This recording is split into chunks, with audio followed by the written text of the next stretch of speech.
50 فطيرة في ثواني من غير فرد، من غير توريق، من غير فرن أصلًا، في 5 ثواني كده وأنتِ واقفة هتجهّزي الكلام الجامد ده، أحلى فطير بُصّوا مورّق، مورّق، من غير فرد بقى ولا تعب زي زمان ولا أي حاجة.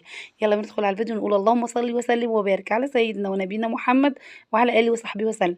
منوريني يا أحلى اخوات وفرولات في الدنيا كلها. يالّا بينا ندخل على الوصفة بتاعتنا، سهلة، سريعة، جميلة جدًا، جدًا. تقدري تغدّي البيت كلّه بالوصفة الاقتصادية ديّة كده، بالفطير المشلتت، كلّنا بنحبه وبنعشقه، ولكن ناس كتير ما بتعرفش تعمله وما بيطلعش مورّق معاها.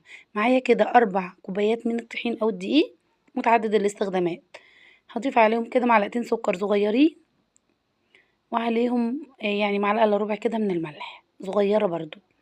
تقدري تشتغلي في حاجة يعني تعجني فيها، في بلاستيكة، في أي إناء أنتِ عايزة تعجني فيه لو ما عندكيش العجان.